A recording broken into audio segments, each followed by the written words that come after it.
दुनिया का एक ऐसा कंट्री जो धीरे धीरे पानी में डूब रहा है और साइंटिस्ट कह रहे हैं कि आने वाले कुछ सालों में ये पूरा कंट्री खत्म भी हो सकता है।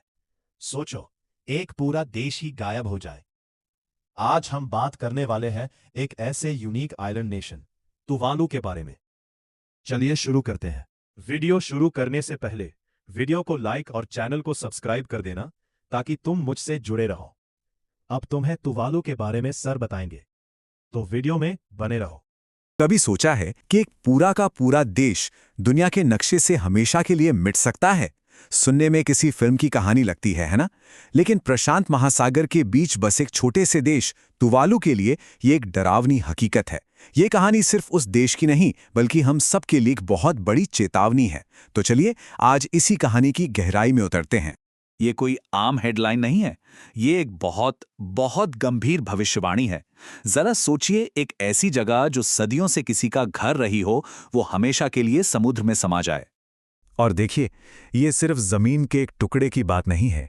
ये बात है 11,000 जिंदगियों की, उनकी कहानियों की, उनके सपनों की, उनके भविष्य की।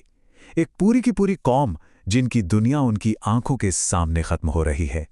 तो सवाल ये उठता है कि तुवालू आखिर इस हालत में पहुंचा कैसे? अगर आप दुनिया के नक्शे पर तुवालू को ढूंढने की कोशिश करेंगे ना, तो थोड़ी मेहनत लगेगी। ये ऑस्ट्रेलिया के पास 9 छोटे छोटे द्वीपों से बना एक देश है और इसका कुल एरिया सिर्फ 26 वर्ग किलोमीटर, मतलब मुंबई के एक छोटे से इलाके जितना। ये बात सच में दिल दहला देती है। तुवालू के लोग जानते हैं कि उनकी लड़ाई सिर्फ अपनी नहीं है, बल्कि ये एक आईना है जो हम सबको दिखा रहा है कि अगर हमने पर्यावरण पर ध्यान नहीं दिया तो हमारा भविष्य भी कुछ ऐसा ही हो सकता है। तुवालू की इस हालत के पीछे ना उसका भूगोल यानी उसकी बनावट एक बहुत बड़ी वजह है। चलिए जरा समझते हैं कि कैसे। तुवालू की कहानी को समझने के लिए एक शब्द जानना बहुत जरूरी है, एटोल। अब ये क्या होता है? तो ऐसा समझिए कि समुद्र के नीचे कोई ज्वालामुखी होता है जो अब शांत हो चुका है और उसके किनारों पर धीरे धीरे मूंगे यानी कोरल्स जमने लगते हैं। लाखों सालों में यही मूंगे एक रिंग जैसी खूबसूरत लेकिन बेहद नीची जमीन बना देते हैं। बस यही है एटोल। देखिए, ज्यादातर जो द्वीप होते हैं वो ज्वालामुखी फटने से बनते हैं, इसलिए वहां ऊंचे ऊंचे पहाड़ होते हैं। लेकिन एटोल वो बिल्कुल फ्लैट होते हैं, समतल, समुद्र की सतह से बस कुछ ही मीटर ऊपर। और जो चीज उनकी खूबसूरती है वही आज उनके लिए सबसे बड़ा खतरा बन गई है। अब जरा इन नंबर्स पे गौर कीजिए। पूरे देश की जो एवरेज हाइट है वो सिर्फ 2 मीटर है, मतलब एक आम इंसान की लंबाई से बस जरा सा ज्यादा। और जो सबसे ऊंची जगह है भी, वो भी 5 मीटर से कम है। यानी जब पानी बढ़ेगा तो भागकर जाने के लिए कोई ऊंची जगह है ही नहीं। और अगर आपको लग रहा है कि ये काफी बुरा है, तो ठहरिए, नासा का डेटा एक और भी खतरनाक सच हमारे सामने रखता है। तुवालू के चारों ओर समुद्र का लेवल दुनिया के औसत से 1.5 गुना ज्यादा तेजी से बढ़ रहा है। समय उनके हाथ से रेत की तरह फिसलता जा रहा है।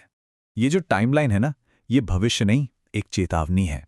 सोच कर देखिए, बस कुछ 25 साल में 2050 तक जब भी समुद्र में ऊंची लहरें उठेंगी तो देश के जरूरी हिस्से पानी में डूब जाएंगे। और इस सदी के खत्म होते होते 95% तुवालू पानी के नीचे होगा। एक जीता जागता देश बस एक याद बनकर रह जाएगा। लेकिन तुवालू के लोगों ने हार नहीं मानी है। वो इस मुश्किल संकट का सामना कर रहे हैं और उनका जवाब भी उतना ही असाधारण है। उनकी स्ट्रैटेजी के 3 मजबूत पिलर हैं। पहला है इंजीनियरिंग, यानी अपनी जमीन को फिजिकली बचाने की कोशिश। दूसरा है डिप्लोमेसी, मतलब अपने लोगों के लिए एक सुरक्षित भविष्य का रास्ता तैयार करना। और तीसरा, जो सबसे हटकर और अनोखा है, वो है डिजिटाइजेशन, यानी अपनी पहचान को हमेशा हमेशा के लिए जिंदा रखना। तो एक तरफ तो वो समुद्र को रोकने के लिए दीवारें बना रहे हैं और नई ऊंची जमीन तैयार कर रहे हैं, वहीं दूसरी तरफ उन्होंने ऑस्ट्रेलिया के साथ ऐतिहासिक समझौता किया है। ये समझौता हर साल 280 लोगों को एक स्पेशल क्लाइमेट वीजा पर ऑस्ट्रेलिया में बसने का मौका देता है। ये एक तरह की लाइफ बोट है। लेकिन अब इस आंकड़े को देखिए, देश की 82% आबादी ने अपना घर छोड़ने के लिए अप्लाई किया है। ये कोई मामूली पलायन नहीं है, ये एक राष्ट्र का खाली होना है। लोग शायद ये समझ चुके हैं कि जमीन को बचाना अब मुमकिन नहीं रहा। हमारी जमीन, हमारा महासागर, हमारी संस्कृति, ये सिर्फ शब्द नहीं है, ये तुवालू की आत्मा है।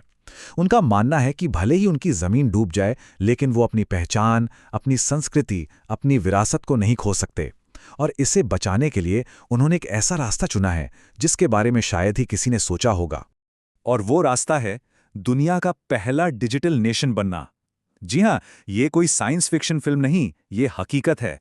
तुवालू अपनी जमीन, अपनी संस्कृति, अपने पूरे वजूद को एक डिजिटल दुनिया में क्लाउड पर हमेशा के लिए सेव कर रहा है।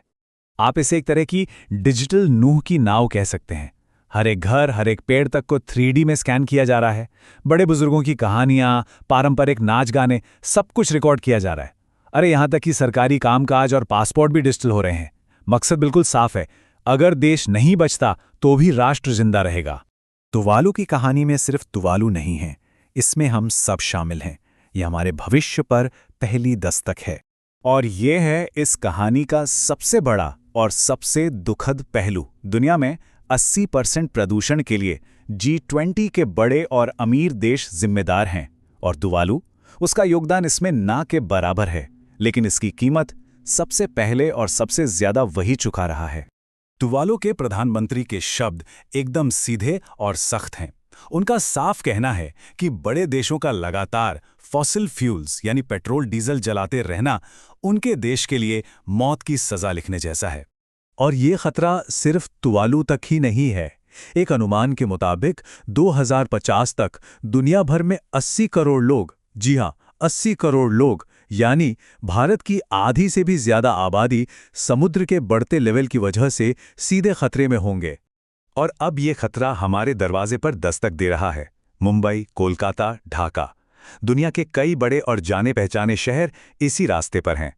जो आज तुवालू के साथ हो रहा है, वो कल हमारे लिए एक हकीकत बन सकता है। तो हम इस एक बड़े सवाल के साथ आपको छोड़ जाते हैं। जब किसी राष्ट्र की जमीन ही नहीं रहती, तो पीछे क्या बचता है? क्या कोई देश बिना जमीन के सिर्फ एक डिजिटल रूप में जिंदा रह सकता है? तुवालू का ये प्रयोग सिर्फ एक देश को बचाने की कोशिश नहीं है, ये शायद 21वीं सदी में एक राष्ट्र होने के मतलब को ही हमेशा के लिए बदलने जा रहा है।